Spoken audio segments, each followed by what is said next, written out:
Ready to roll? Two? Yeah. She was. Yeah. When we were presented.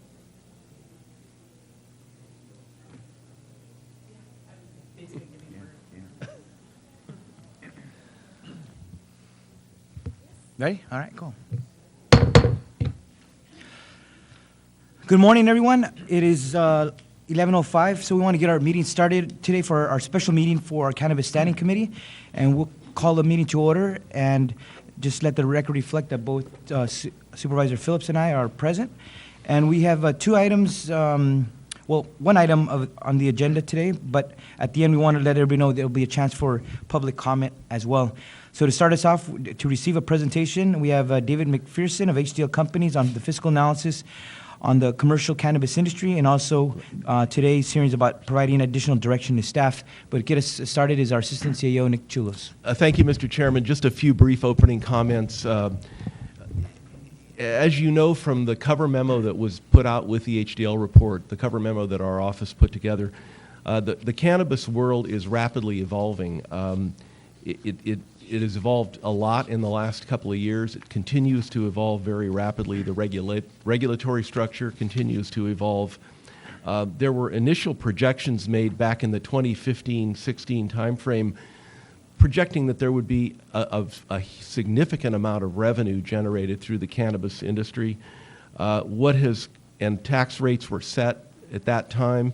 What has come to light, as you well know, is the competition has increased significantly.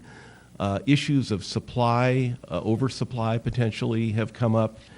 The state tax level was established after the county Measure Y was approved. So a lot of things have changed. We agree with the committee that this is a time to reevaluate the tax structure.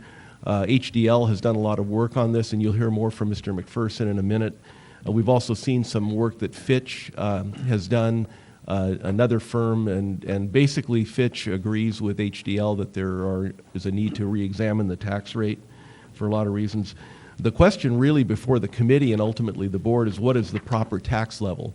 What's the proper tax level that will support the industry, that will provide the funds necessary to implement the cannabis regulatory program that the county has put together and to do other things like public health outreach, and to uphold the essential concept that the voters approved under Measure Y, which was that there would be revenue to run the program and potentially revenue for other governmental services that would come from that. So obviously for those reasons, any tax adjustment needs to be carefully considered. Just a few observations that we wanted to inform the committee and the public about. The cannabis tax per the county ordinance is a fiscal year tax. So if there's going to be an adjustment to the tax rate, it would need to be timed at the fiscal year, which would be July 1st. There's a question I think the committee may want to consider, and it's in the HDL report, but how do we want to view our tax rate in the unincorporated area in light of what the rate is with other cities in Monterey County? How much coordination do we want to do at that point? Another thing is that today at the close of business is the deadline for the industry to update the RMA and the Treasurer Tax Collector on essentially how they want to have their tax reporting handled, whether they want to be what is taxed at the maximum level that their temporary permit allows, or is there some other level that they want to be taxed at? And it's a self-certification under penalty of perjury. So there'll be a lot more information coming together by the close of business today that'll be analyzed over the next week or two by the Treasurer Tax Collector's office. So that would give us a much clearer picture, I think, of the potential revenue impacts of any change in the tax rate, at least in the short term. So, Mr. Chairman, with those opening remarks, with your approval, I'd like to turn this over to Mr. McPherson to present the HDL report. Thank you. Before you do that, Nick, Yes. Mr. Chulos, I just want to emphasize two main points, which is one, you mentioned that it was under Measure Y that says that any changes to the taxation levels needed to be done at the next fiscal year. So that would be July 1st, but that is per Measure Y? Technically per the county ordinance. Yes, that implemented Measure Y. Okay. Right. Very well. And then, like you said, today is the last day for that, the deadline for our our local businesses in cannabis to self-certify. Correct. And so that's going to provide us additional information after today to analyze that we probably should look at our next Cannabis Standing Committee on April 20th. That would be the opportune time to do that, Mr. Chairman. Okay. Right. Thank you, Mr. Chulos. Okay. Welcome, sir. Thank you, Mr. Chairman, for giving me the opportunity to be here with you guys today. Again, my name is David McPherson from HDL. 2 years ago, when we were in the same room trying to make the final determination when we went to the ballot about where we were, the county was one of about approximately 25 age cities and counties that were actually had a ballot measure that are allowing cannabis business to exist in their communities. And as such, we didn't have as much information at that time as far as data analytics and where we were going, because that was pre-Prop 64 world. Since then, there is approximately 100 to 112 cities and counties in California that have moved forward and have started beginning to do something in permitting in California. So when staff reached out to us to kind of circle back and evaluating where we are today, we've seen some significant changes, as we've indicated in the report. And first, when we started off in looking at this, is trying to look at where we were on assumptions for the county 2 years ago. And staff had provided based on meetings and stakeholder meetings and input from industry as far as what was the number of activities and the type of activities. You can see that we started with 150 on an assumption to as high as 300, and actually where we are today on each of the type of categories, pretty consistent to our low assumptions. Nurseries taken up, so if you take the cultivation nurseries, you get closer to that 150, but obviously a uniquely adjustment to where those numbers occurred. With that said, as we moved forward and evaluating really as the CDF, which is the Department of Food and Ag, did their reports for their CEQA impact reports of what there was out there, they had estimated that the public consumption was about 2.5 million pounds, and in such that what percentage that will continue to be provided by the black market until we move into a better regulated world and better enforcement over there, but we still don't think the black market's going to go away completely. As such, you can see where the legal market available for cultivation is 1.7 million pounds, of which today or in the last couple of weeks, as we ran the final reports, Cal Cannabis, which is a subsidiary of the CDFA, has 2,848 permits for cultivation statewide, and thus their production capacity based on that square footage is 5.3 million pounds. So you can see right off the bat we're almost 3 times the amount of production potentially, and what the cause and effect of that will be. And available greenhouse space in Monterey, based on information provided to us, Monterey has 2 million square feet of available, which means that the production capacity for them is producing 0.4 million pounds, and that's reflective of the 1.75 million legal market, which means that the percentage of legal market comparison is 23% of that production. So as we looked at the rates settling across the state, we have a couple things that are occurring. One is, as we mentioned to you, we had looked at, in 2 years ago, the price per pound for indoor grow was $2,000 a pound, and for mixed light was ranging around $1,500. In today's market, an indoor cultivation is generating around $1,500 a pound, and outdoor grow, or mixed light grows, is getting between 700 to 800 pounds on an average. So you can see we're moving as the saturation or volume comes up, comes down, and we did our estimate based on $1,000 a pound, assuming that in 18 months from regulation that we would see that. We're anticipating that rate to come down in 18 months to $1,000 a pound, and in 3 years that will come down to where we are in $800 a pound, which has also been consistent with what we've seen in Colorado, Washington, and Oregon, significantly in consistency on that. As a reflection of that, in our initial report 2 years ago, our very conservative measure was $5 a pound, and then the very aggressive at the time was $20 a pound. Again, we didn't know where the numbers were, or if that was consistent with all the other tax measures that were out there at the time. And then reflective of the rates you see here, again, the lows that we provided at the time were what we're looking at what's happening today, and that has dropped down across the state. We are working with 25 cities and counties for the June and November ballots. June's are already completed and on the books. And the November ballots were the prices that are reflective in the low rates are what we're seeing in the ballots in the initial rates going forward, almost across the state, are consistency. Even those agencies that chose to do development agreements versus even tax measures, they're consistently around those same rates that we're providing you today in the report. So the impact of current and future tax rates on cultivation. One of the things that we've done in our models, which we didn't have back at that time, is looking at what the cumulative tax rate would be.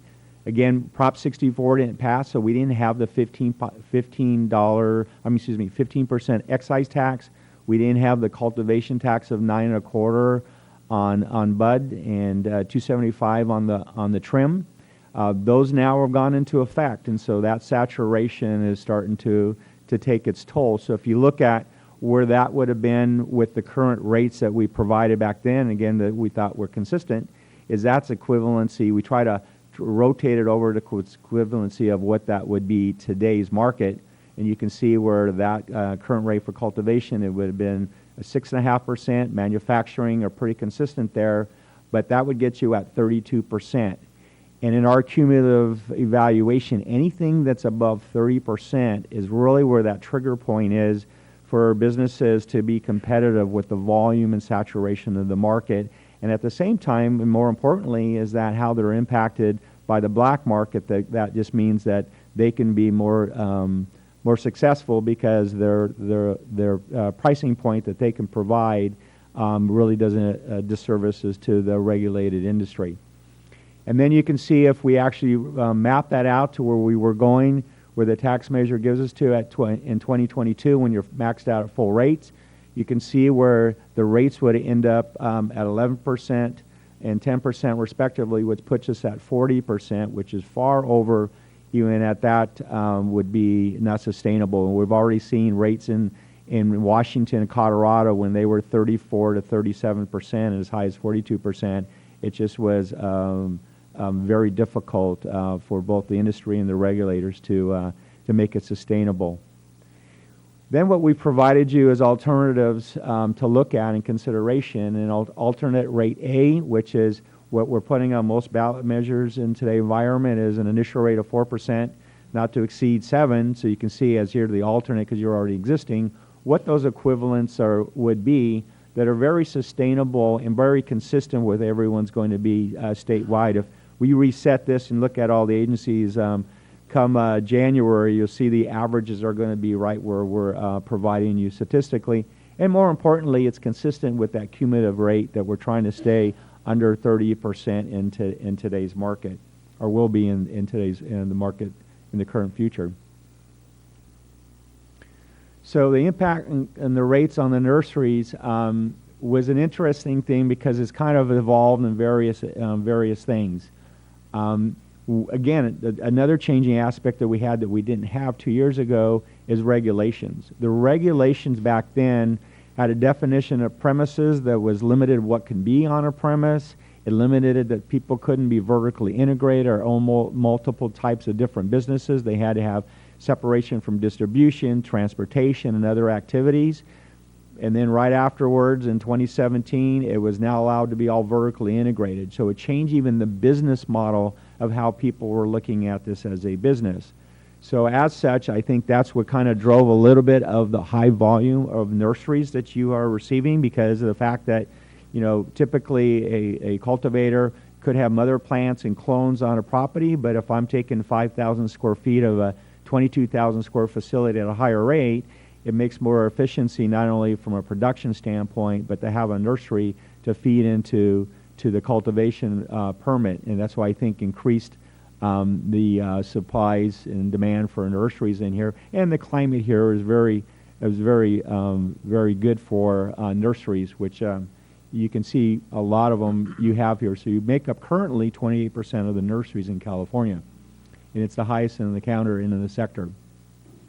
And looking at that, then it's how is that a factor into the effect of the tax rates? The rate potentially can go up to $5 a square foot. Currently, it has a $2 a square foot, but we are seeing again that the rates going to be out there successfully are going to be $1 square foot to $2 a square foot for the nurseries. And right now, you dominating that market and want to sustain that is something to keep in consideration.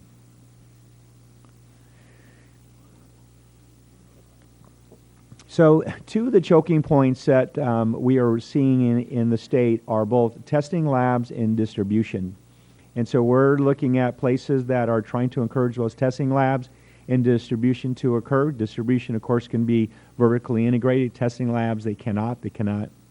Industry folks that are part of the production line cannot produce testing or be involved with testing labs, and therefore it's kind of one of those things that we're not seeing enough entry points for. As we discussed and looked at other analysis about, we decided to just make sure we covered everything as taxable because we knew someday we would be back to this conversation as we had more information, is that testing labs, we are encouraging to either be a low rate or look at some of the benefits of just encouraging that. In the region, there was only one testing lab in Salinas. I know others would like to have an interest of looking at coming into the area.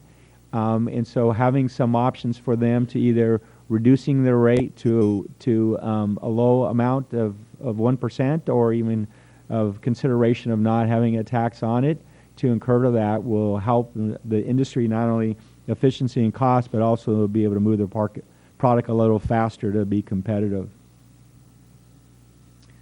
So the tax rates, the 5% tax rate on cannabis currently that you have on the retail side is pretty consistent of what's going to happen out there. The pain point seems to be for a retailer side is from 4 to 6%.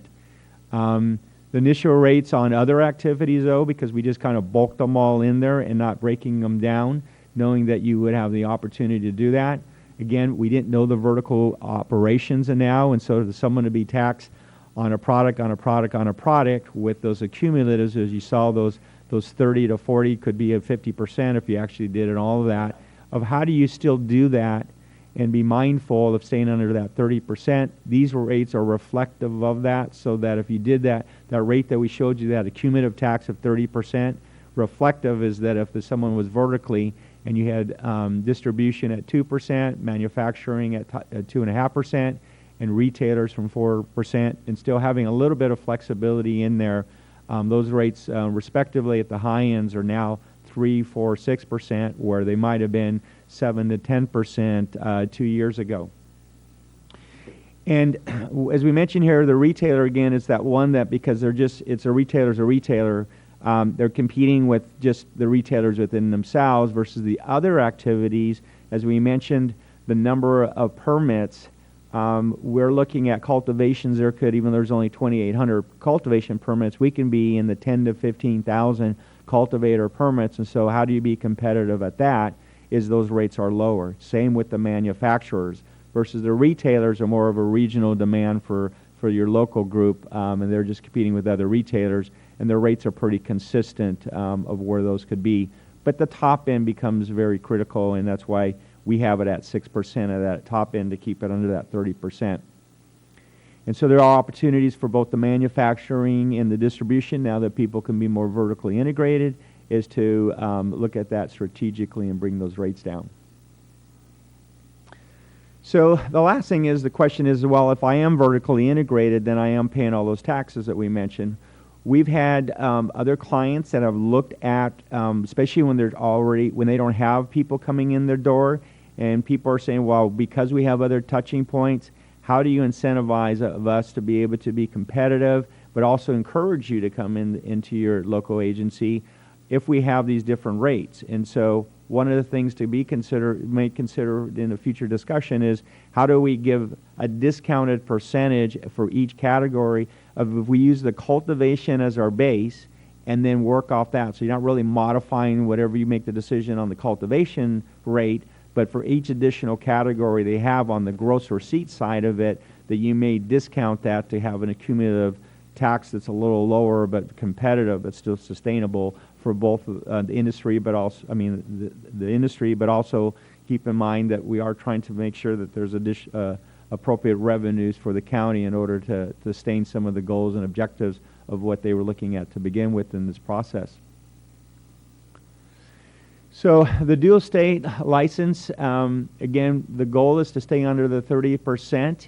The state taking up a big bulk of that. Recently, in February, we were asked to come testify in front of the legislators.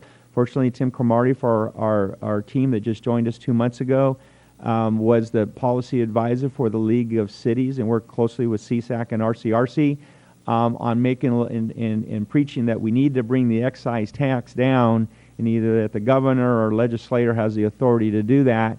And as a result of that, Cooley's office, who's actually the author of AB 3157, reached out to us to give us some consideration of some advice on how to approach scenarios for that. And at the end of the day, he took our recommendation of freezing the cultivation tax and reducing the total excise tax to 11%.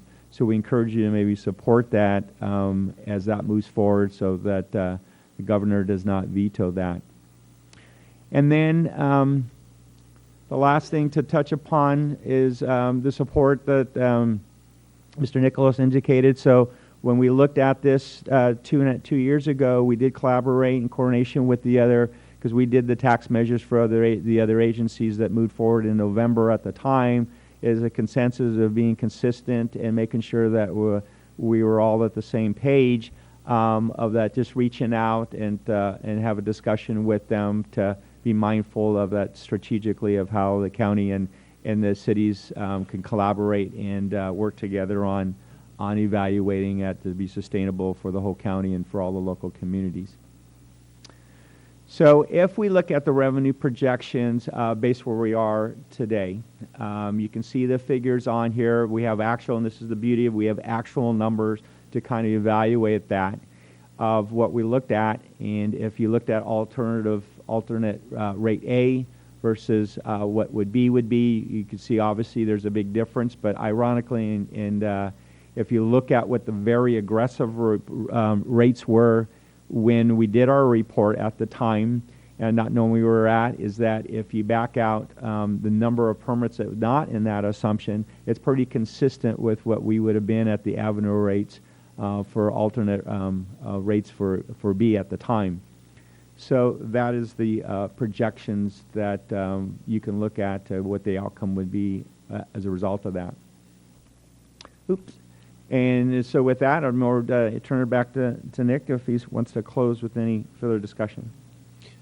No, not at this time, Mr. Chairman. Thank you very much.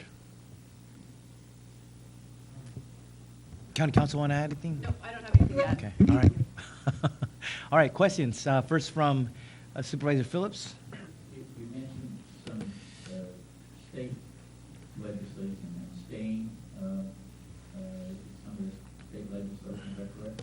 Yes, so the state legislation right now, AB 3157, which I have in the presentation, it's in their report too, it's item 9 in the executive summary, is a bill that Assemblymember Cooley is recommending that we freeze the cultivation tax for a few years, so the growers can kind of get stabilized, but also that the tax rate burden costs, so that basically the goal that is we don't want to encourage people to stay in the black market. We're seeing consumers trying to make that decision of, okay, now that this tax came in new to them, the price has gone up, and therefore should I continue using unregulated businesses, or do I wish to work with the regulated businesses? And they're looking at the price point. And that's why the 30% cumulative tax becomes very critical.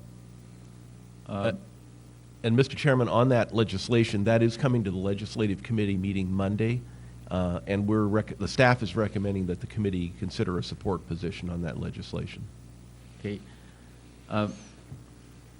And I was provided something with the CPA California Cannabis that talks about individual cities tax rate on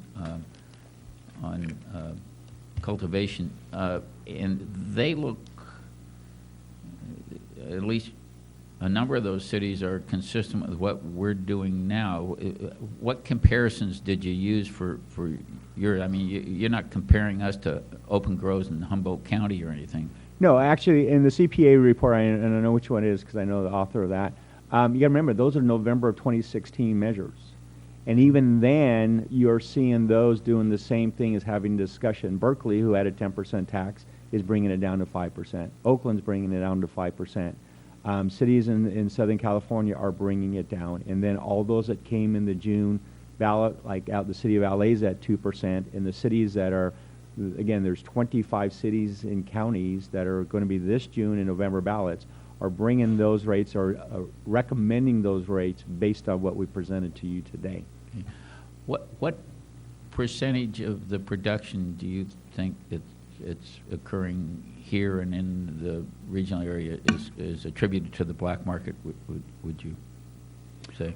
Well, that we don't know because we're still in a transitional stage. You know, based on what staff thought was going to be here and the number of permits of roughly 150 and the fact that you've got 104, 106 cultivators and 46, that's pretty good as far as consistency. But I would probably have to defer that to staff that probably has a better understanding of the climate here from the land use aspect and issues from that.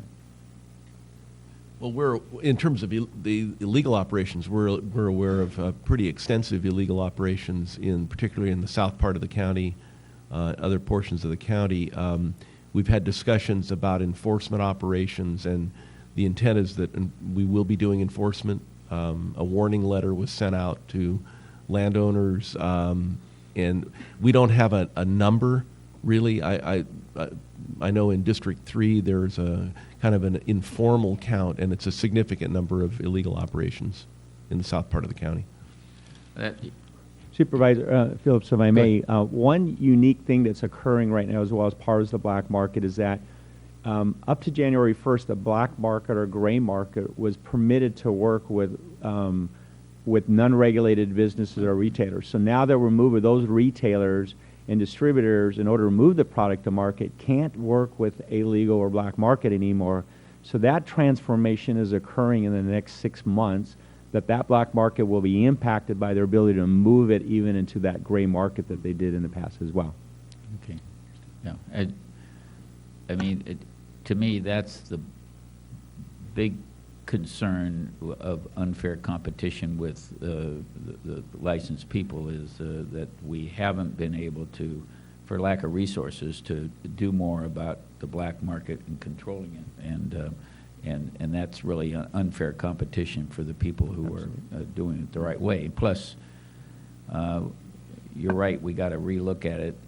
When we initially, and I was part of that, we did the tax structure before the state tax structure was imposed and before the adult use was imposed. And when you look at this industry versus other ones where you're taxing all the way along, the vertical integration is a little different taxing structure than we see in almost any other commodity. Not that this isn't a different commodity, because I went through, and when you look at the fire departments and the air board and then the water issues and environmental health department, I count 13 different county agencies that are involved in integrating and trying to regulate an industry that's a little unique from any other industry that we're regulating. So, thank you.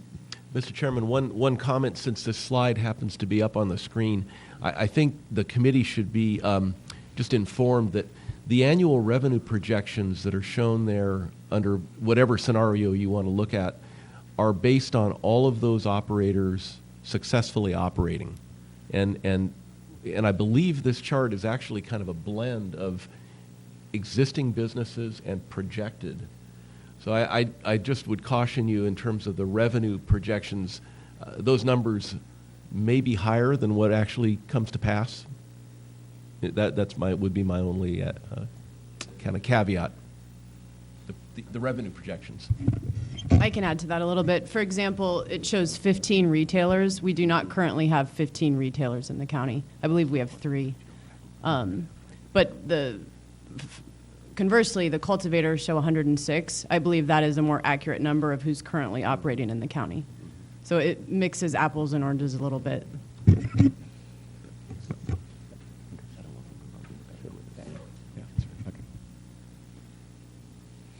Okay. Well, thank you, Mr. McPherson. I got some questions here. First of all, I'm glad that we're going to consider looking at AB 3157, and that's important because when a county sends a support letter, of course we send a letter letting our position be known to our local legislative team, and then in addition to that, when the committees do an analysis, we want to perhaps join the chorus of other local governments who are also saying this is the right thing to do, and that's persuasive to the legislature and to the governor and his staff that we have to make this proper adjustment at this time. The other thing you mentioned was also sending the report to other cities in Monterey County. Could you just give us like the landscape of where are other cities at? Like, for example, where's Greenfield at compared to Salinas? Have some made the adjustment already, or are others still in the same position the county is at currently? So I think because your industry is up and running all currently, most of those Greenfield, King City, Gonzales, they're still through a CUP process. They're still building business parks, building up, and especially with the regulations changing literally at the last minute. For example, a Type 3 permit was supposed to be by premises, and strategically we're looking at multiple buildings on, a 5-acre property, and now all of a sudden they can only have one Type 3 business. So they're kind of reshifting even their design of their building facilities and how they do that. So they're not up and running and feeling the impact right now. But I think as they start exploring what's going to come out in these ballots and where everything is transforming as more and more businesses get permitted and regulated, that they're going to have this conversation. I think that's part of the recommendation is to circle back with them to find out their position and see where their consensus building will be. I think that's a good suggestion at this time. And I wanted to follow up on what Supervisor Phillips brought up, because many members of the public don't understand how many regulations and rules and new requirements are coming online, and perhaps even new fees.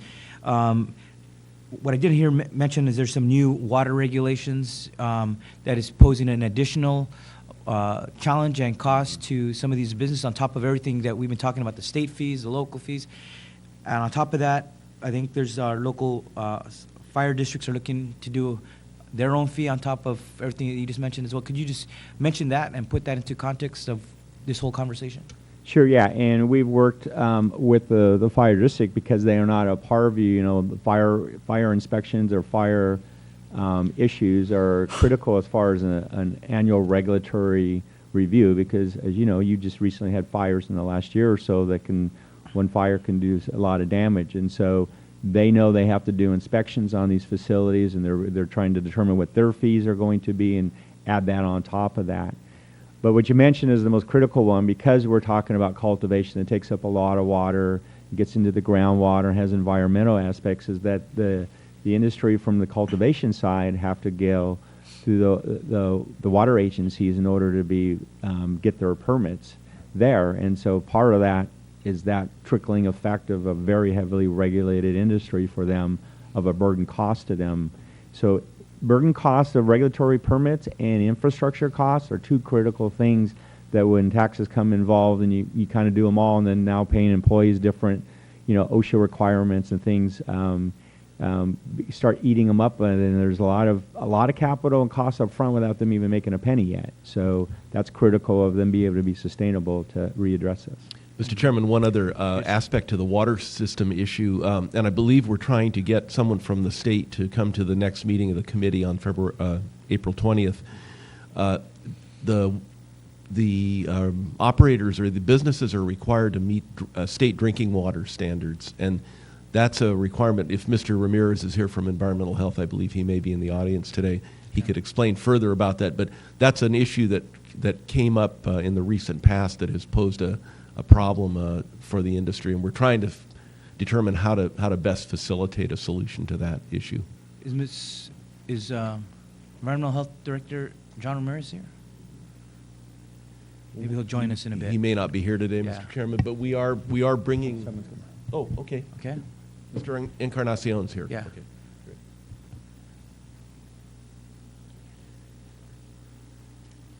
Good afternoon. Rick Encarnacion, Assistant Director, Environmental Health. Yes, there are some ideas that we're having to facilitate water systems to come into compliance, trying to mirror state regulations at the local level called point of use, point of entry. So we're trying to get that through, maybe get somebody from the state to discuss with that. So we'll get more at our next meeting. Yes. Yeah, thank you. You mentioned other states. Where are those states at? Like Washington, Oregon, Colorado? Are there numbers similar to what the numbers that we're moving to, as you pointed out in your report? Actually, I just flew in from last night from Seattle. I was in Washington meeting with the city of Seattle, and they have that problem. So what they've done a couple of things. One is obviously the rec versus the adult use versus the medicinal.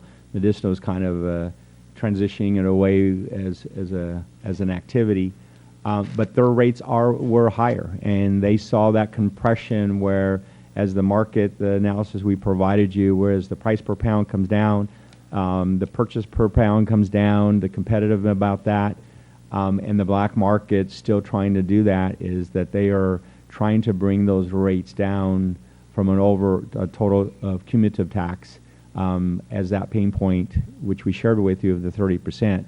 And so that they're doing that. Colorado already did that. Colorado started high and recognized that, and actually they were at 10-11%. They brought it down to 3.9%.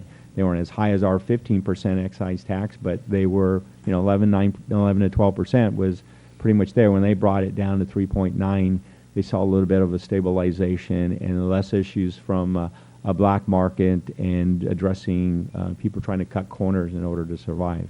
And I think that's important to let the public know, and our local press as well, because we're not just doing something because, just in response to recent changes in your report, but nonetheless, this is what we've seen happen in other states as well, and they've made similar adjustments to remain competitive in their respective states. You mentioned that there was 2 million square feet. Is that cultivation? Yeah, that was based on, I think, the amount of, permitted space that was provided to us in the analysis that would be available. I'm not sure. I think Wendy mentioned it may not be all, it may be in the queue for total permits, Okay. not necessarily up and running and operational, then maybe she can provide that, or staff could. Perhaps RMA could clarify that a little bit further. The reason I think that's important is I want to kind of understand, where does Monterey County stand with other counties, right? In terms of, because as we're looking at competitors, right, and other counties perhaps making more square footage available, I just want to kind of know where are we in terms of that available space for our industry within our own county. Yeah, I think perhaps either Mr. Holm or Mr. Swanson could clarify that. I'm looking at them, hoping they decide to pick up to the microphone.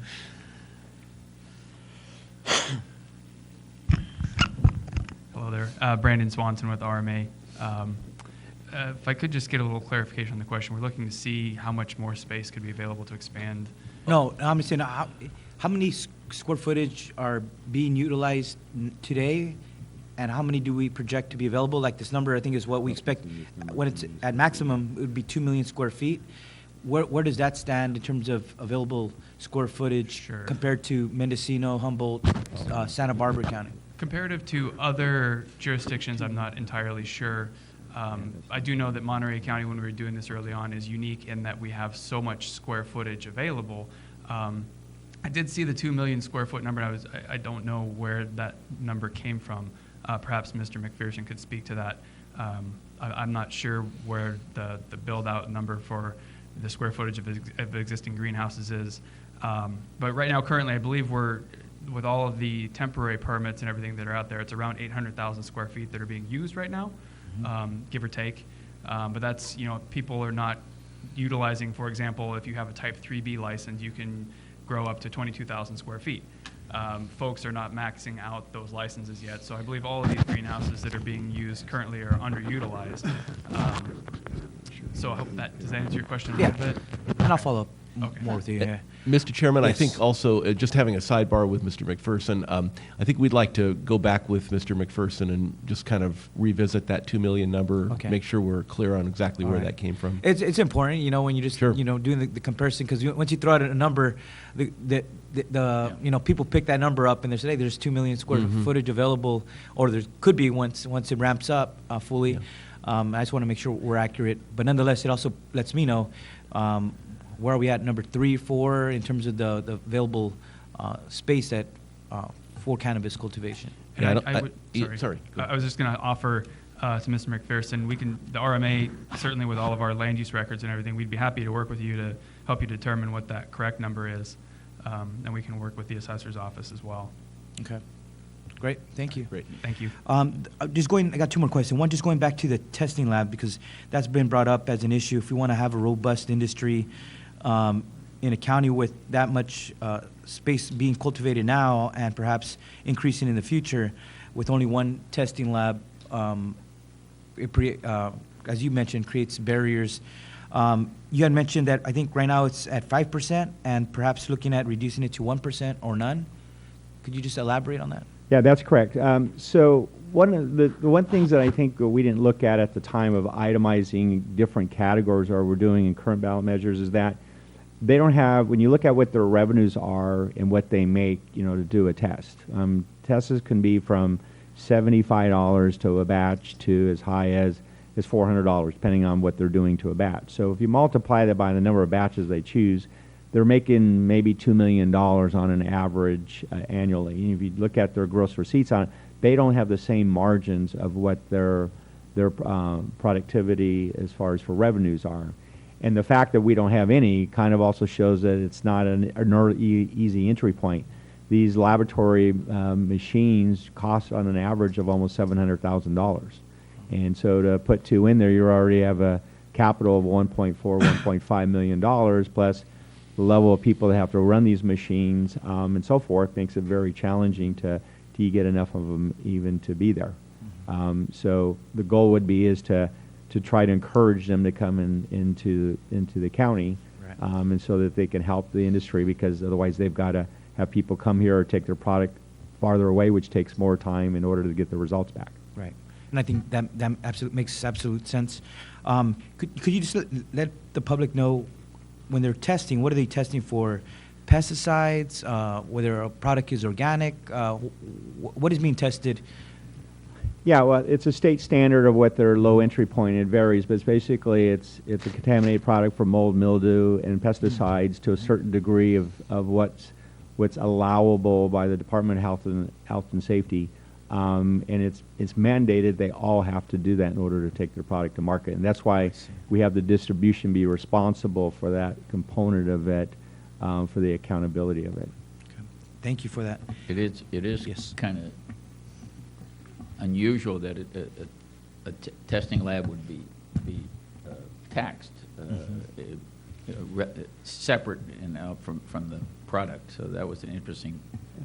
And one of the reasons we thought maybe, of course, 1 to 2% there is that we had to also look at it as if you have a testing lab that is take up another retail property where maybe you may have another type of business that's providing other services or other taxes or other benefits, then they're taking away from that. Of course, it's not like we're having 100 of them in town, so it's a little uniquely different, but that's part of the consideration of even having an incidental tax, plus they do require some kind of regulatory element that causes a little more additional, burden to the county that another business would not in a regulatory environment. Mm-hmm. Last question before we go to the public.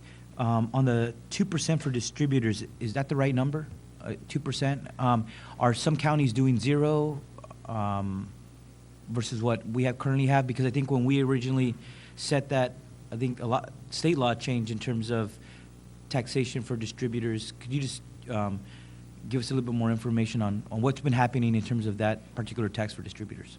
Yeah, when we first looked at it, and again, it was just bundled, knowing that we could be able to blend it. And again, that was at the point everyone had to go to a distributor because they couldn't move their own product. And we had transportation license. That now has been consolidated into a distributor's license. We looked at it at the time where a distributor is basically going to be a stronghold, force everyone to have to go through him, so he's going to ask for whatever rate they wanted. That has changed, and where people can now be their own distributor, so they don't have that stronghold on the individual businesses anymore. Thus, that it brings down, but also there's less incentive for that. So how do we incentivize distributors? As we indicated, it's not like even the county only has 3 or 4. It's not a saturation. Therefore, the 2 choking points of moving product to market is the testing lab and distributor. How do we incentivize them to want to come into the county? Other counties are examining the same element, but since they are vertically integrated, it has created an opportunity to them, and the rates are down in that, consistently in that range. So currently it's at 5%, and the recommendation would be to drop that to 2. 5% is Yeah. for everything, none cultivation, and so that's where we think the appropriate tax would be for Perfect. that. And because we are hearing those stories of distributors setting shop in other counties, in neighboring counties, rather than coming here, and that we brought that up at our last Cannabis Standing Committee.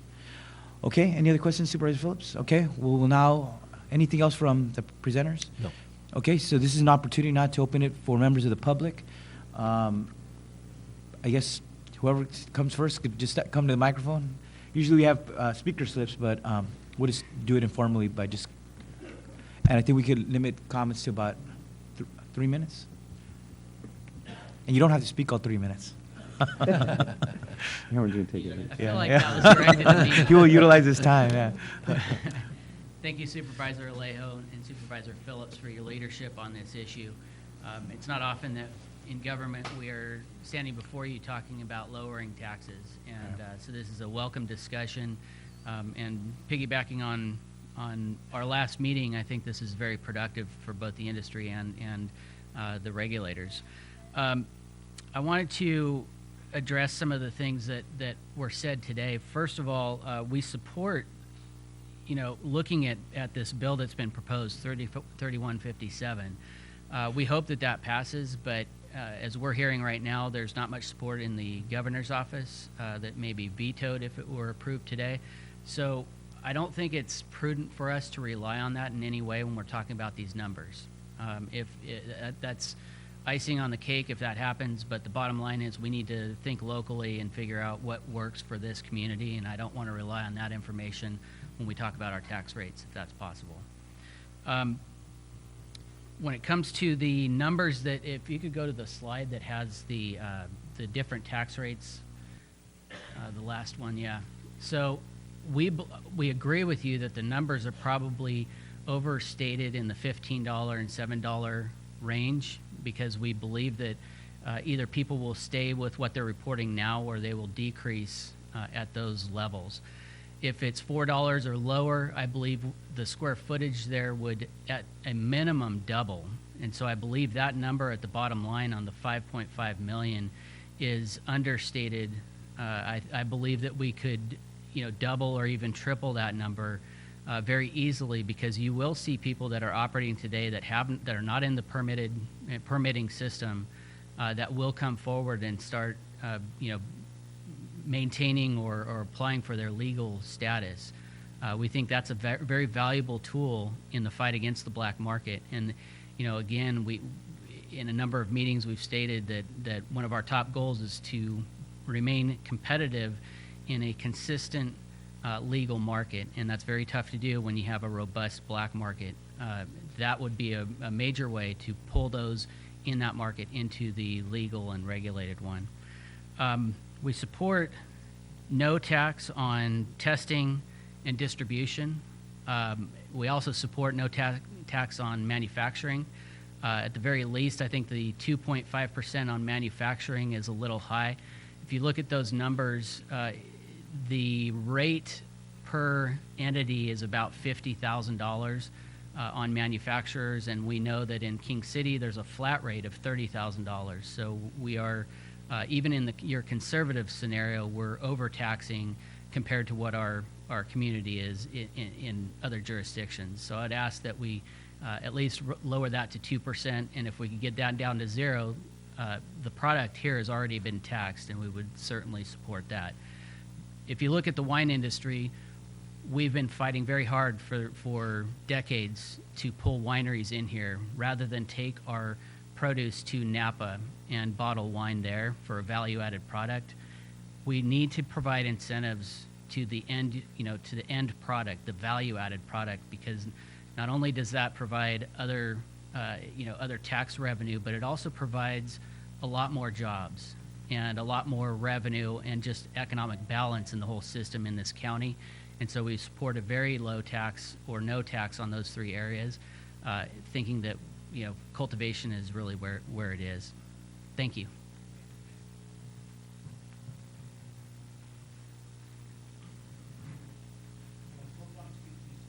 Just come to the mic after each speaker, after 3 minutes. Good morning, Gavin Kogan, on behalf of Grupo Flor, Supervisor Alejo and Supervisor Phillips.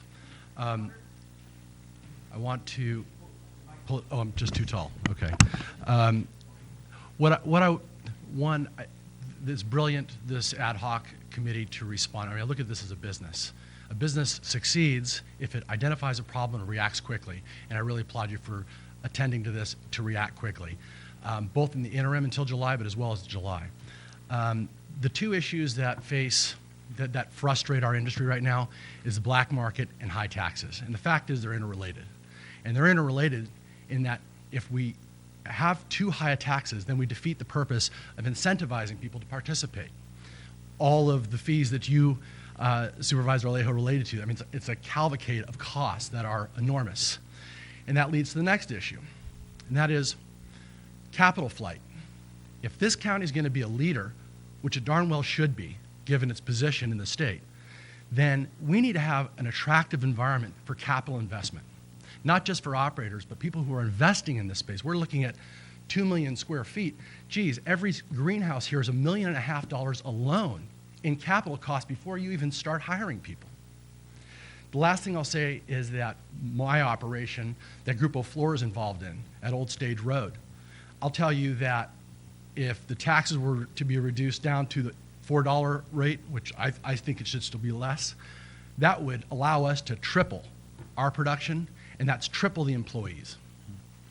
Thank you very much. Thank you, sir.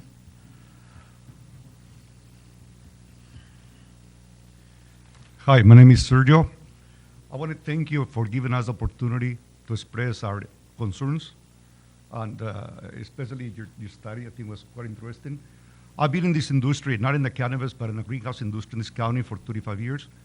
And I understand how to run a greenhouse and what it takes to run a greenhouse. Either you grow cut flowers or potted plants or cannabis, cannabis.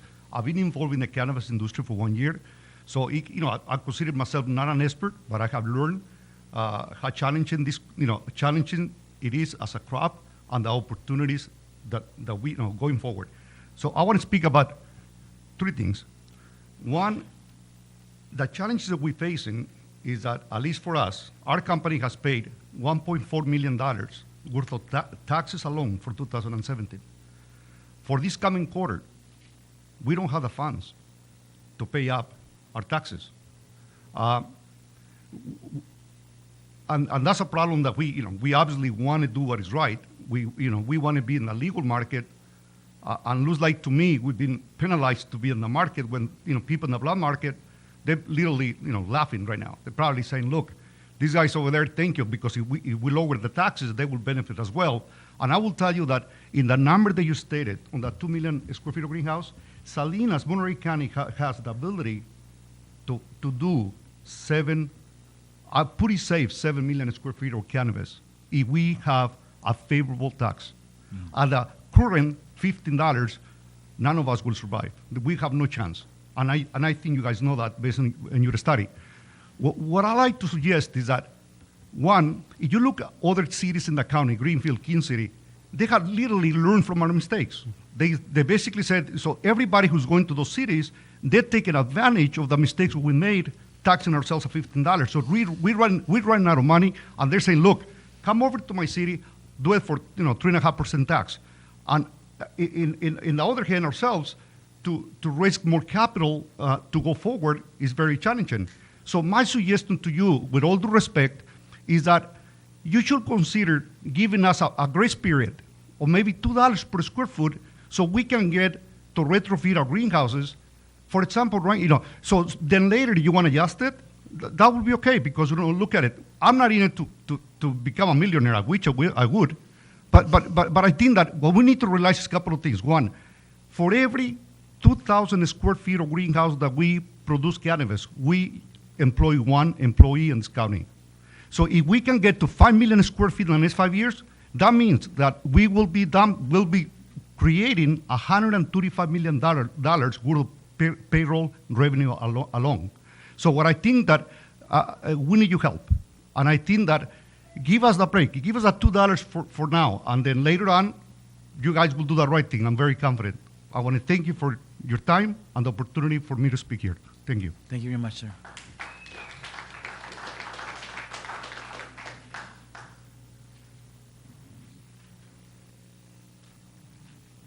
Good morning, Your Honor. Good morning.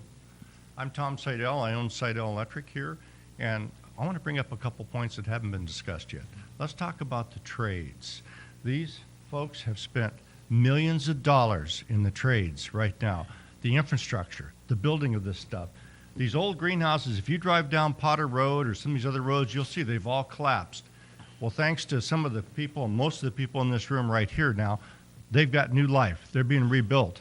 A lot of this stuff I wired 30, 35 years ago is all being lifted up. Costs a lot of money because it's in one spot. We got to cover that spot. We got to rebuild in the same spot. It takes a lot of money to do that infrastructure. And to do it right, they got to be plans drawn. That involves the county. There's got to get permits pulled. That's more money for the county. That makes it taxable because they can see what the improvements are. It's absolutely a tremendous, tremendous thing for Monterey County to have this terrific business here. It is a fledgling business. It's just starting. It needs all the help it can get to get off the ground. And if we tax them to death, they're not going to be able to get off the ground because they all need to spend a lot of money to get these greenhouses because they're fighting mold, they're fighting mildew, they're fighting bugs, they're fighting all this stuff. They can do it and they can beat it, but they need help. And I'm looking at the guys that can help them. Thank you very much. Thank you, sir. Other folks who want to speak? And I just want to, on the last speaker, it's a point well taken that not only we're talking about these businesses, but they contract with a lot of other local businesses to do a lot of the work, and there's a multiplier effect with that. So it's a good point for the public to hear. Yes. Good afternoon, honorable supervisors. My name is Annie Michaels, and I'm with the Monterey County District Attorney's Office. And I have a question, and for purposes of my question, I'm wondering if I could ask for the PowerPoint slide to be called up where, if I recall it correctly, 30% black market was referenced.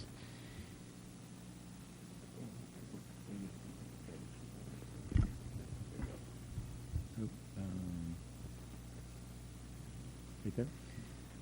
Yes, okay. So in furtherance of Supervisor Phillips' comment that the biggest concern is the unfair competition presented by the black market, I am wondering, please, if you could explain what is meant by the statement 30% to remain in the black market, and where did you get that figure? So if I may, the CDFA did a report, and it was a report that's actually documented on their website, reflecting that when they did their big CEQA analysis or cost for the public, that's California Department of Food and Agriculture. Food and Ag. So who oversees the cultivation element of this, is in their report, and it's been consistently. Also, we are seeing that, for example, in the triangle, which is referred to as Humboldt, Mendocino, and Trinity, they estimated there were 15,000 growers there that traditionally has been a native of theirs, and to date, less than 2,500 of them out of the 2,800 are even in the queue at the local level of getting a permit. So the volume is still there, even though some will go away because they can't do business with the current regulated market anymore. That element is continuing to move product out of state, and Flourish is still providing it on the underground. Any further questions from the District Attorney's Office? Any follow-up to that? Okay. Any other speakers? Yes, sir. Thank you guys for allowing me to speak today. My name is Daniel Balma. I'm co-owner of 4 local businesses that are directly affected by the success or failure of our cannabis cultivators. Central Coast Garden Products, we manufacture minimum risk, non-toxic pest and disease control products here in Salinas. Central Coast Garden Farm Supply, we supply equipment, soils, fertilizers, everything that these cultivators need to run their operations. Griffin Holistics, we're a license holder in the city for manufacturing and dispensary. And High Country Genetics, we breed genetics that our local cultivators will produce, and then we take back from them, brand, and sell into the California market. I wanted to present some tangible evidence of what the local cultivation scene has done for one of my businesses. So I ran a report for Central Coast Garden and Farm Supply from 2014 to our current stage. In 2014, Central Coast Garden and Farm Supply had gross receipts of $380,000. 2015, $350,000. 2016, $1.5 million. 2017, $2.2 million. Currently, for our first quarter of 2018, we've done $520,000. Ultimately, if our local cultivators continue to be handcuffed by taxes that are unreasonable, I don't foresee my business to be able to sustain these numbers because they won't be purchasing products from me because they'll be downsizing. Why do we want to see a failure rate that we will probably see if taxes are continued to be left at this level? There are many other counties and cities in this state that would love nothing more than to see Monterey County fail. We've come in strong, but if we continue at this rate, we won't sustain. Thank you. Thank you, sir. Yeah. Other speakers?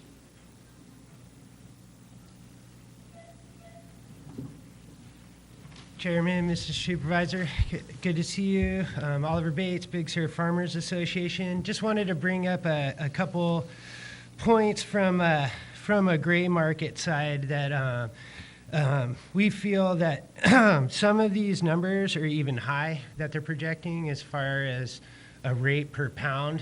We know in Colorado and Oregon, Washington, places like that are already dipping down into the $150 to $350 a pound mark. And you know, much of that is, you know, also it's going to be seen here, we believe, especially if it does head federal. It might go international. All of a sudden, we're competing with Canada and we're competing with Mexico. And they will be coming in with the investment to build out what they need to and produce for a penny a gram is their going rate. So I know in our area, most of the industry is trying to get our commercial cultivators down to $150 a pound production rate. And that seems like that's going to be a killer day one. So we're just throwing it out there that we think these price projections are too high. The size of grows, 2 million square feet. I'm consulting with a group that wants to purchase a 850,000 square foot greenhouse. I know Harborside's going to have over 600,000 square feet of canopy whenever that's permissible, or they say they're prepared for this.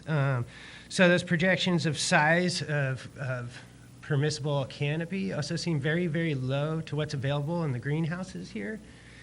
And yeah, and the production cost and just thinking about if it does go national, how are we going to stay competitive once it goes internationally? Is it just over, or is it just high-grade pharmaceutical contamination-free units, that's all it survives? Or as we would we hope to open it up to a bigger market and open grow and these types of things? And then just one comment to the black market. I know that our local black market, supposedly we were told, consisted of 250 farmers in 2012. And we know that like our Farmers Association in Big Sur, the whole coast of Big Sur, does not produce what the one greenhouse at Harborside does. So once again, I think we should look at the unregulated businesses that are participating in both black and white markets out of the greenhouses in Salinas. We believe these and South County, yes, to be the big productions of black market chaos that you're looking for. And that's it. Thank you. Thank you, sir.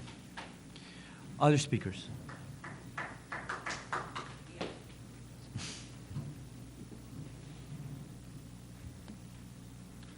Honorable Chairman, thank you for listening to all of us today. My name is Michael Williamson. I'm with Good to Great Management. Prior to that, I was a director of operations for Flourish Harborside here in town for the last 2 years, from 2016 to 2018. And prior to that, I was an owner-operator out of Colorado from 2009 to 2015. So I want to share with you a couple of personal things that I've experienced in the 2 years here in California. First and foremost, I've never seen a price drop as aggressively as I've seen. So I know we're comparing it to Colorado and these other states. Those price drops happened over significantly longer volumes of time. So when I got to town 2016 here as an operator, greenhouse pricing I want to say was somewhere like $1,600 to $2,000 a pound depending on quality and cultivar. Then the next year came and I saw that price drop, significantly to this $600 to $1,000 range. So I call my wife and I say, honey, we're not going to be cultivating in California. And I have now I've chosen to not operate in California and to focus more in other states and other countries like Canada, Florida, some of these other opportunities because they're a lot more advantageous for putting food on the family table. We've talked a lot about the black market as well, but we haven't quite touched base on some of the other things about the black market that are really hurting. And so, yes, the lack of regulation towards the black market and and their ability to operate seamlessly and not have any of the overhead is obviously a very profitable business. As an operator, I had the great pleasure of working with one of those incredible workforces here in Salinas through temporary labor contractors as well as full-time people. And from time to time, we'd ebb and flow our labor, and that labor would go to a black market or gray market farm. And oftentimes they were paying more than we were at Harborside. But what was really fascinating is I always came back. And, I would hear these stories, too, about how they were treated, particularly women. And it's a big problem here in the county. And so if you allow these people to become licensed operators, or if you encourage the ability for licensed operators like Sergio and these other good people behind me, you're going to give people a safer working environment. Currently I'm basically just helping people with compliance along the way here in the county, and a lot of them can't afford it. They want to be compliant, they can't afford it, they know it's going to add extra labor dollars, there's green waste issues, there's all the software tracking and the costs associated with that, and they want to do it, and you're hearing that they can't afford their taxes. They also can't afford to be compliant in a lot of cases. So I just encourage you to kind of take some of those thoughts into personal consideration, and I really appreciate everything that you guys are doing for the industry. Thank you.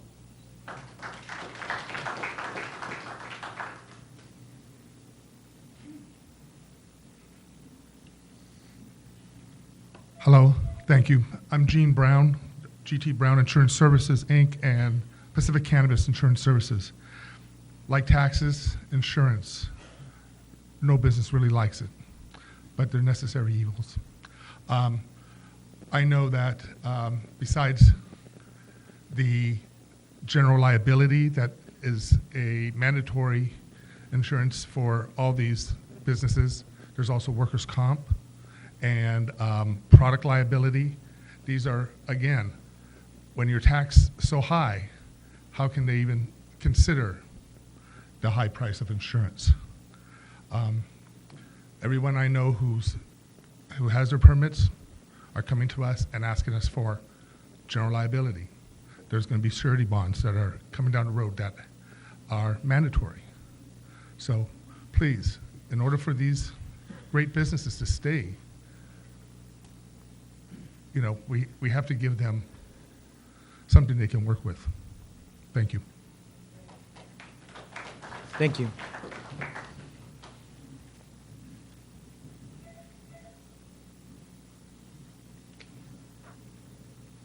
Hello, I'm Grant Palmer with Canacruz. I think the way we should be looking at taxes isn't how much is the maximum we could extract out of people without them going out of business. It's how we could welcome them into the county and how to get their businesses started so they can employ people, then maybe at that point it's more appropriate to talk about how much you can raise their taxes. Right now, we need to be competitive with the rest of California, and even if you went to $4 a square foot, I'm not sure that's going to cut it. You know, we pass $4, somebody else will just go to $2, and then we'll be back to not profitable again. Also, the distribution, testing, and manufacturing, that's how a lot of this product in Monterey County is going to stay viable. It's going to have to be manufactured. It's going to have to be made into products. It's going to have to be taken to other counties. And reducing the tax to zero on those is critical. Thank you.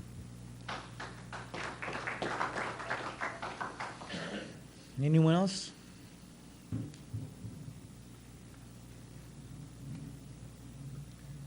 Good afternoon, Supervisor Alejo and Phillips. I'm Norm Groot with Monterey County Farm Bureau. Several years ago, when this whole process started with the county developing their ordinances, we developed a policy that basically said cannabis should be treated just like any other agricultural crop, and that included not taxing it. Here we are in a classic situation where you have an emerging industry, and this has happened in agriculture as well as other industry sectors, where a whole bunch of people jump into it because they see the opportunity, and then the price comes down. And you have a lot of product that's available. Currently, we're at a precipice. We can either support this industry and keep it going here in Monterey County and really put us on the map by allowing this industry sector to expand and really become a foothold within our county here, excuse me. And that means that we need to be very competitive, and I mean maybe even aggressive in the way we approach this on how we tax, if we're going to do that, our cannabis producers, manufacturers, distributors, et cetera. So here you've got a whole bunch of people who've come before you today saying basically, we're not going to make it. Even if you wait till the end of this fiscal year to make the change, we're not going to make it. So it'd be a very big shame for Monterey County to drive off this emerging sector where we really can be a leader in this area. So please, we urge you, look at the $2 number. Look and see what that can do as opportunity here to expand, because I think you'll see that that revenue number, that $5 million bottom line there, is probably actually going to be pretty low once we get a good tax rate here. Thank you.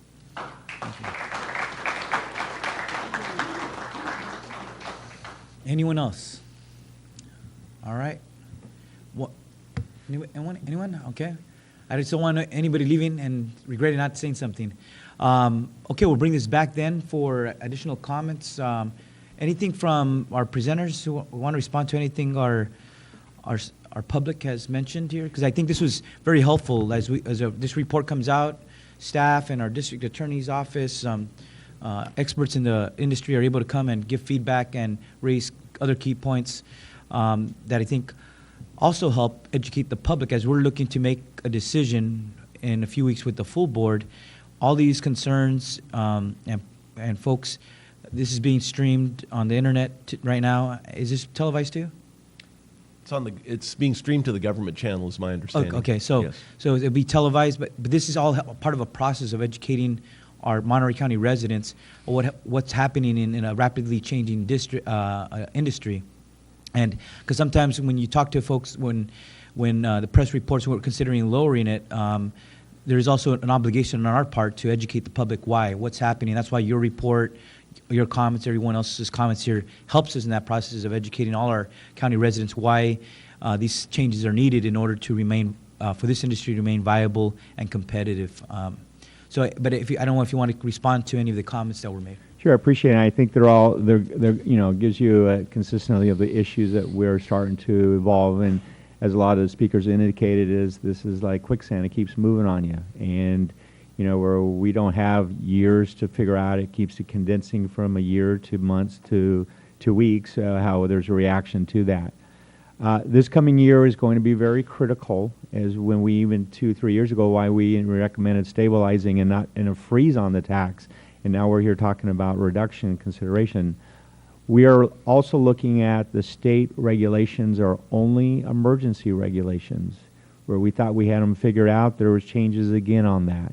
When we look at taxes in vertical integration, as some of the speakers indicated about concerns of even taxing manufacturing or distribution and other things, The recommendation we provide you for consideration on number 8, which is develop procedures to avoid double taxation of vertically integrated businesses, as maybe that's continued discussion on how do you do that where above the cultivation, what would be that acceptable range where we have indicated 4% or 2%, whatever, where someone has multiple touching points of what would be that appropriate element in there so that, one, they're still sustainable of revenues as that, you still need for services, but at the same time, where does that kind of find that balance in addressing the different touching points of the process to consideration as part of that? I had a quick question for Mr. McPherson, actually. Is there a difference between the price per pound for flower and then the rest of the plant, contingent on whether it's used for flower or used for oil? And if so, what does that mean for Monterey County? Yes, there is. So the price, a bud has a higher value than a trim or leaf. And so one of the speakers had indicated that in some cases they're selling it for $200 a pound, and that would be a trim or has a lower value. Trim is used that they just put it in oil. It's like a hog feed. I mean, they're literally just, they will drop the price and create it on outdoor grows. We have some agencies up in some of the more rural counties that are just selling at $200 a pound because they're not going through the trimming process and the cost of staffing and everything, and they're growing it outdoors just to put it in vape pens and other products. So that is the case. But when you're talking about a high-end quality product, it's still in that $700 to $800 range. But as it was indicated, there are people that selling it in that low range just to move it for just about anything at a low price for low-end user as high as a high-end user. Mr. Chills? Mr. Chairman, just a few notes that I've made about kind of the next steps I think that we might want to consider. We need to work with Mr. McPherson and RMA to validate the 2 million square foot greenhouse number. I think, as we said earlier, we'd like to see, after close of business today, meet with RMA and Treasurer Tax Collector to see where we are on the self-reporting number to try to get a little better handle on that. I think we should send the HDL report to the cities in the county, to the city managers, and let them know that we're looking at this. I think they're generally aware of it, but I think we should make sure they get the report. One thing that I would be remiss if I didn't point out that the cost to administer the program hasn't really been finally determined yet. The number has been vetted through your committee at your first meeting. We're taking a report to the Board of Supervisors on April 17th to publicly discuss the numbers that came through your committee. But there is a cost to administering the program, and depending on where the board wants to put priorities, those numbers could change, and the enforcement number may change, the public health number could change. And just one last reminder, as we said earlier, if the board ultimately decides to change the tax rate because it's a fiscal year tax, it would need to be done on a fiscal year cycle. And the committee may want to consider at some point as you move forward, if you do recommend to the board a lowering of the tax rate, that it be for a defined period of time, after which the board would revisit that number once things in the industry settle out a little bit more. As we all know, this is a very rapidly evolving industry, and we'd want to have some type of a trigger on revisiting the tax at some future date. Yeah, so if the recommendation to lower the tax, which will eventually come to the full board, you're basically saying condition it that this is all going to be revisited a year, the next fiscal year, right? And I think it's appropriate for the public to hear. It's like we're not just lowering it, but we're lowering it, but said a year we're going to see how it's working and whether it should remain or be adjusted lower or higher at that point. Correct, sir. And I think that's a fair approach to take. So the next two meetings, April 17th, you're going to bring the full board of supervisors. At the Tuesday meeting, we'll be discussing, looking at what out of the taxes that have been collected so far, how much is going to be needed to properly staff the cannabis industry for this next fiscal year. That's right. And then the 20th, we're going to bring, as you just mentioned, we have some more homework to do. It's going to come back to this cannabis committee. Yes. And so that's going to be another opportunity to come back and weigh in. And after the 20th, then shortly thereafter, the goal would be to bring it to the full board to actually take action on lowering it with with the caveat that it has to happen at the beginning of the next fiscal year. That's correct. Per the ordinance. Right. Correct. And Yes, Supervisor Phillips. I think it's important, obviously it has to be at the start of the fiscal year, and I think it's important that whatever we do, and I think at least both of us feel that we need to relook at the taxing immediately. But whatever we do, we look at it in a year from there, because that has a big impact if they get established and we make an impact on the black market. That obviously has a big impact on all of it. But I do feel that the vertical integration changes things some, and at least I feel that we probably should look at the testing and distribution aspect of on the testing. On the cultivation, I think it's pretty clear that we probably need a tax reduction on the cultivation, because when we set the tax up, we didn't have the state involvement, and the black market to me is a big key. I mean, the amount of investment that people have made in capital, I mean, that's part of a business plan when you decide to get into business.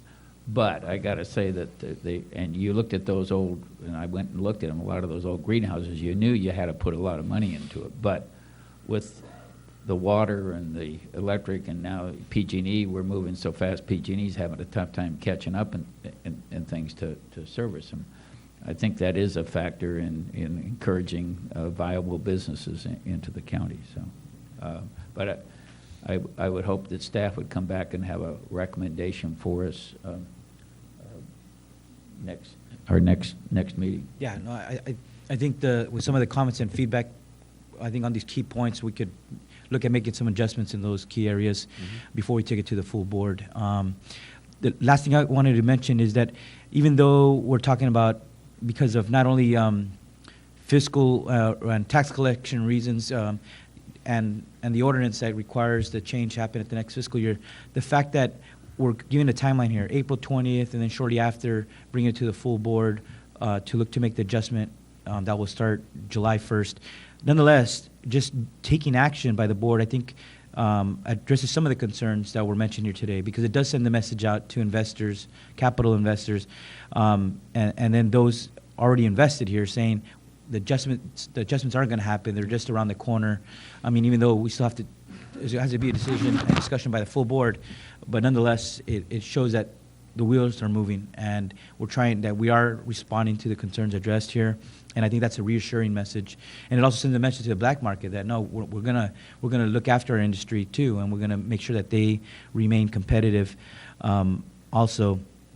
And as we said, we hope that in the end, that if it is competitive, that then might perhaps provide the opportunity for those already here to even expand more square footage, because now they're able to pencil that out, and I think that could end up being a good benefit that I think the people of Monterey County would like to see as well. And as we already mentioned last meeting, at the same time, looking at perhaps at limited outdoor grows, that's going to be a point of future discussion in particular parts of the county where it makes sense.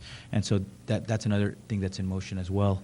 As we look to lower the taxes, we might be able to offset some of that in other ways. I don't know, any other comments? One comment, we had a meeting this past week with Mary Zeeb, and she let us know that the JPA hopes to have their database up and running by this fall. So that would really aid too, if we were to lower the rate in a year's time, the numbers from that database could be very instructive on the impact of the rate change. Good point. Great. And this is the JPA that was formed through the California State Association of Counties, and Monterey County was one of the early adopter members of that JPA, which the data is going to be, I think, very helpful understanding a lot of different trends happening in the industry. Anything else? That's it, Mr. Chairman. Thank you. Everyone, we will see you perhaps on April 17th at our Board of Supervisors meeting. If not, our next Cannabis Standing Committee is on April 20th. With that, we'll adjourn our meeting. Thank you. Thank you.